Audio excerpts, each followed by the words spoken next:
What's up, guys? Welcome back to another episode of KozMatt's Wrestling Recap. Let's get right into a jam-packed episode of Monday Night Raw with Wrestlemania right around the corner. What did you think of the show, Matthew? All right, you turned up all the way. You're coming in hot, especially hot, man. Raw was hot. So WrestleMania 2 weeks away. Next Raw is the go home show, right? So you're smiling. You're pumped up, baby. I'm ready to go, man. Let's do this. I'm ready to go too.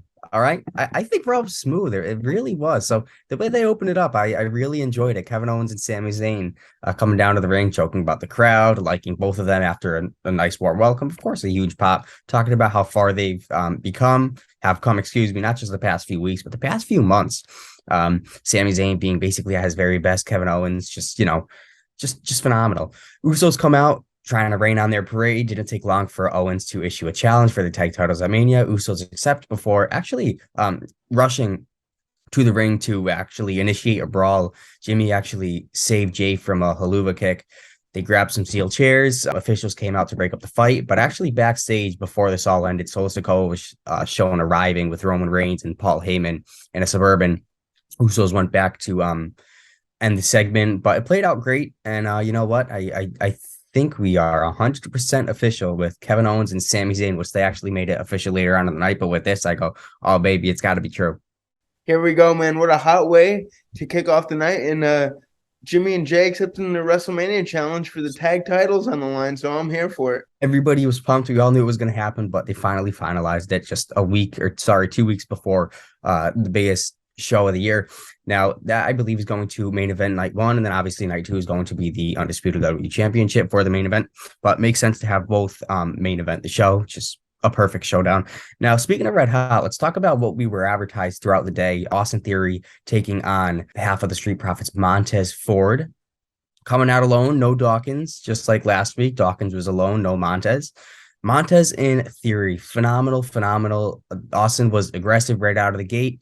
You know, there are first few minutes where I was really pulling for Ford, but it made sense for Theory to get a clean W, especially ahead of WrestleMania with his bout with John Cena. John Cena on Raw, I believe, next week, hopefully to clear the air with a few things. But it's good to see Theory take a dub, especially close to WrestleMania. But I do see some steam coming from Montez Ford, and I do see him slowly picking himself back up after WrestleMania. Absolutely. He's on the hot stage to stardom for sure.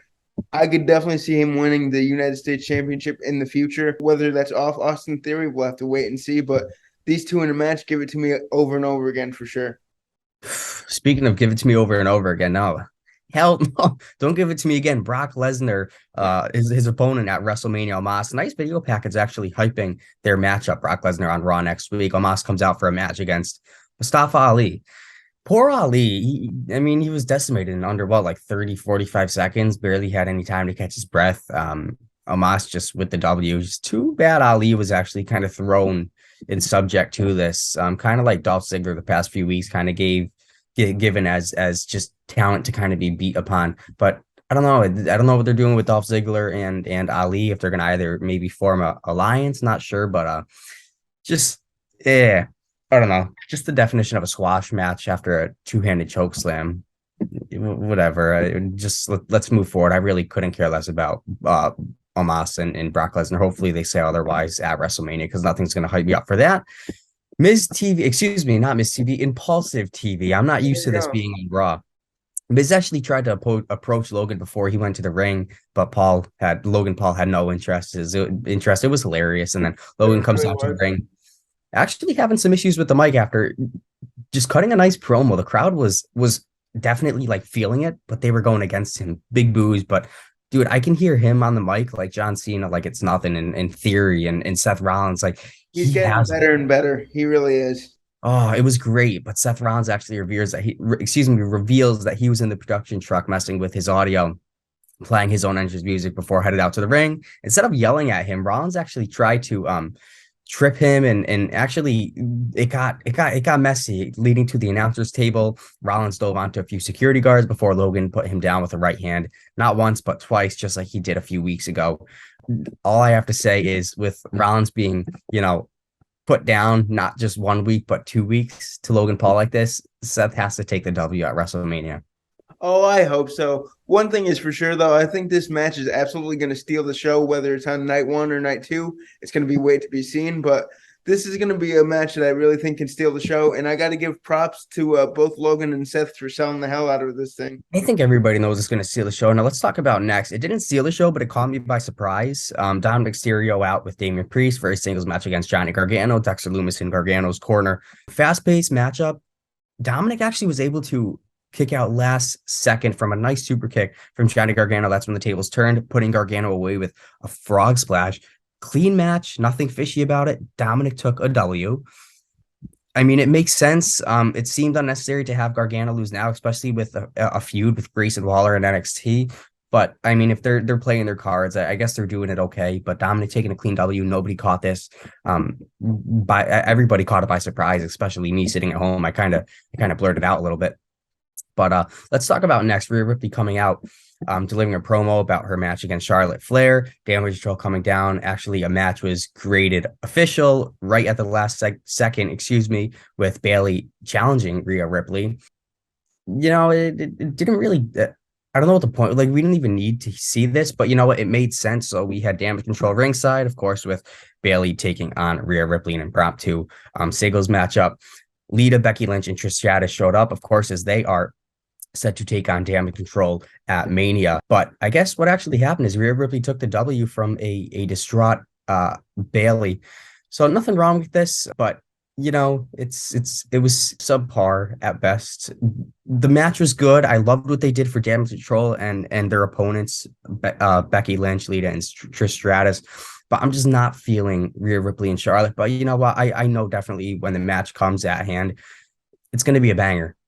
Oh, it's going to deliver for sure. I think the big payoff is going to see Rhea Ripley holding that SmackDown Women's Championship over Charlotte Flair, because I definitely think she's going to be the winner. There's going to be some seriously upset fans if Charlotte Flair pulls this win off at Mania.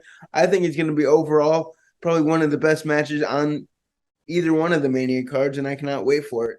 It's going to be full of blood, sweat, and tears for sure. You're not wrong about that. So let's move next. Talk about banger. Chad Gable taking on Ricochet next. Otis actually having a spa day when Chad Gable came and got him so he could be at ringside for his match against Ricochet, who Braun Strowman, of course, is in his corner. Big man and big man. I mean, it makes sense. Well, why wouldn't you have the big man in your corner while Braun Strowman's in Rick's corner?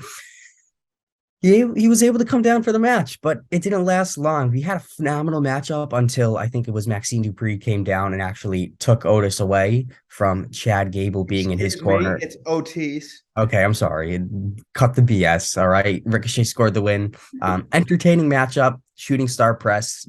Beautifully hit onto Chad Gable. Chad Gable actually busted his ear open. I don't know what happened. Maybe it was through the rope, because I know the rope can get sharp at times the way you hit it. But you know what? They put on a banger in this storyline with Otis, and Chad Gable. It's honestly just getting better and better. I really wonder what's going to happen. Oh, me too. It's going to really culminate into something hilarious, I think, and I cannot wait to see what happens next. Now, before our main event, Chelsea Green earlier in the night told Adam Pearce that Carmella was unable to compete tonight. We didn't actually get to see her and Chelsea face off in a tag team match as they were scheduled to. So she had recruited Piper Niven to be her partner against Asuka and Bianca. Match was made official. So we finally get to this match. Belair was able to actually power up Piper Niven to hit a KOD for the win. Of course, we got some fishy moments between Asuka and her opponent at Mania. So, of course, they're never able to coexist. We always have these year by year before WrestleMania. Asuka attacking her from behind after the match, after she gets a KOD for the win onto Piper, basically establishing, I think, herself as the heel in this feud, and especially her standing tall over Bianca. Could this be the scene at WrestleMania? But I don't know. I think it'll be an upset to see Bianca take the L, and I don't think I'm ready for it, to be honest with you. She's been a great women's champion. I'd like to see her carry the championship through Mania for sure, but we'll just have to wait and see. Main event time, not a match, but promo, and I think everybody was just waiting for this to actually happen. Roman Reigns coming down to the ring. Solo Sikoa actually the only one accompanied as Roman Reigns set Jimmy and Jay to go back onto the jet and wait for them. A few things we could talk about here. Could Jimmy and Jay be the ones that are going to attack Roman at WrestleMania? Even Sami Zayn said something earlier in the night as basically saying, I know you want to beat Roman's ass, basically, but he said it perfectly. Just the culmination to all of this was just everything's been, done beautifully. Cody Rhodes comes out. Good exchange of words between both men, but basically it's who's going to come out on top. Roman Reigns just leaves the ring as we're about a minute left into the show before it goes off air. It's actually executed perfectly. Roman Reigns leaves the ring after kind of being left speechless by Cody Rhodes. Solo Sikoa actually still in the ring as Roman's like, well, what are you doing? Let's go. I'm out. The tribal chief's out. So wasn't the wise man. Solo, what are you doing? It's like Solo was hesitant for a second, sitting by Cody's side. Solo goes for a Samoan spike. Cody Rhodes actually counters. Solo stunned for a second, is about to go for another hit onto Cody Rhodes, and Roman Reigns actually jumps on the apron, stops him for a second. Solo looks stunned, and that is the way they close the show.